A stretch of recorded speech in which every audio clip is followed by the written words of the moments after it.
Demon చెప్పండి. Shoe 2 లక్షలు, shirt ఒక 5 లక్షలు. మీరు అంత ఎందుకండి ఎక్స్పెక్ట్ చేస్తున్నారు? బిగ్ బాస్ హౌస్ కి వెళ్ళి వచ్చిన తర్వాత ఇంకా మొత్తం అన్ని లక్షలే కదా. ఇవి నేను బిగ్ బాస్ కి వెళ్ళక ముందు కొనుక్కున్నవి. ఇవ్వంటారా? నేను చాలా నార్మల్, 1300, ఇది 2000 చేంజ్. ఈ లోపల అయితే 200. ఏంటి పవన్, అసలు మన హౌస్ నుంచి వచ్చిన తర్వాత అసలు మీ సంపాదన ఎంత, అసలు మీకు ఆస్తి ఎంత ఉంది? నాకు ఆస్తులు ఏం లేవండి, నా పేరు మీద అయితే ఏమీ లేవు. ఇంకా బిగ్ బాస్ నుంచి వచ్చినాక రిమనరేషన్, ప్రైజ్ మనీ ఇంకా నాకు అకౌంట్లో అయితే పడలేదు. ఇంకా పడలేదా? ఒకవేళ పడినా నాకు ఎవరైతే మా బ్రదర్ స్పెండ్ చేశాడు, మా బావగారు స్పెండ్ చేశారు, వాళ్ళకి నేను ఒక 10 lakhs దాకా ఇవ్వాల్సి వస్తుంది.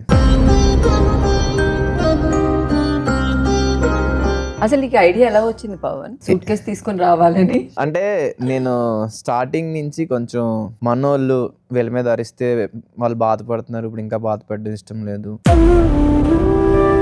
అండ్ కొన్ని చోట్ల నేను మాట్లాడితే మళ్ళీ రీతు బదులు ఈడే మాట్లాడేస్తాడు అని చెప్పి నేను ఆగిపోయా. ఆ టైంలో కూడా స్టాండ్ తీసుకోలేదు.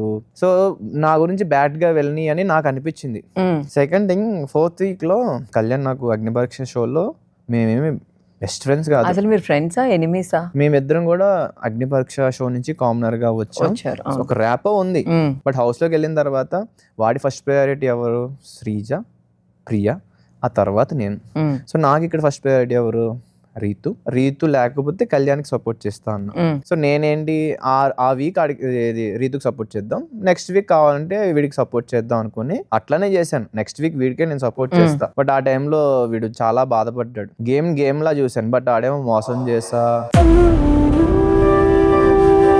ఇలా అన్నారు. సోల్జర్ ని మోసం చేశాను. నేను ఎక్కడ మోసం చేసా? గేమ్ ఆడా. నేను రీతుకు మాత్రమే సపోర్ట్ చేస్తా అన్నా, వీడికి సపోర్ట్ చేస్తా అని ఏం చెప్పలేదు. బట్ వీడు అంత బాధపడేటప్పటికి అయ్యో పాపం నా నుంచి ఎక్స్పెక్ట్ చేశాడు, ఇట్స్ ఓకే అర్థం చేసుకుంటాడు అనుకున్నా. బట్ బయట అది ఎలా వెళ్ళిందంటే ఫ్రెండ్ ని మోసం చేశాడు, సోల్జర్ ని మోసం చేశాడు. ఒకవేళ నేను కాకుండా ఆ బెల్ ఎవరైనా పట్టుకొని రీతుని తీసేసి ఉంటే అప్పుడు నేను వీడి కోసమే ఆడేవాడిని.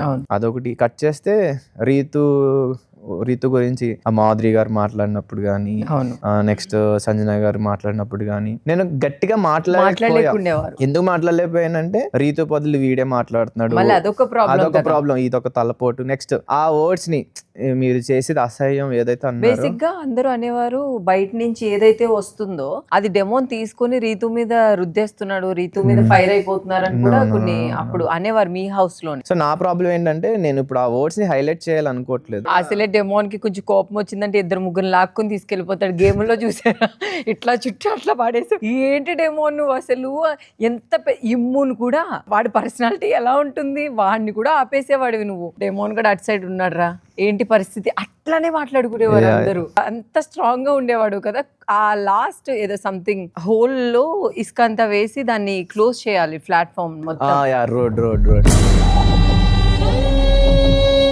ఎందుకు ఆ మినిట్ మీకు ఏమైంది అంత? యాక్చువల్లీ ముందు రోజే అంటే నేను ఈ టాస్క్ లో ఆడుతూ కుకింగ్ ఎక్కువ చేస్తున్నా కదా, స్లీప్ సరిగ్గా ఉండేది కాదు. టు కీప్ ఆన్ స్టాండింగ్ చేసినప్పుడు ఎక్సర్సైజ్ కూడా చేసాం ముందు రోజు. బ్యాక్ కొంచెం పెయిన్ వస్తుంది అప్పటికే. తర్వాత రోజు ఇది మనకు అలవాటు లేని పది కదా, దట్టు మైండ్ అంతా డిస్టర్బ్ గా ఉంది. ఎందుకంటే అందరూ కూడా కళ్యాణ్ కి సపోర్ట్ చేస్తున్నారు, కెప్టెన్ అవ్వాలి కళ్యాణ్ అని. నాకు రీతితో ఎవరు సపోర్ట్ చేయట్లా. ఈవెన్ గేమ్ కి ముందు కూడా అందరూ వాడికి సపోర్ట్ చేస్తున్నారు. నేను కూడా వాడికి ఆల్ ది బెస్ట్ చెప్పి స్టార్ట్ చేశాను. ఇలా ఎత్తినప్పుడు నా బ్యాక్ పట్టేసింది అన్నమాట. బట్ ఒక పక్కనేమో రీతి ఏమో ఎంకరేజ్ చేస్తుంది. ఫస్ట్ నగ్గేస్తా అనుకున్నా, అవును, బట్ బ్యాక్ పెయిన్ వచ్చేటప్పటికి ఇంకా సర్లే. తను ట్రై చేసింది ఏంటంటే నేను ఫైట్ చేస్తున్నా అని చూస్తుంది. తనుజ వాడిని వెళ్ళని, నా వల్ల అవ్వట్లేదు అంటే ట్రై చేయి అని అంది. బట్ నా వల్ల అవుతులా, నా పెయిన్ ఇంకా కష్టం అయిపోయింది. సో వాడు వెళ్ళి వాడు అక్కడ కూర్చున్నాడు, కళ్యాణ్ గో ఫర్ ఇట్ అంటే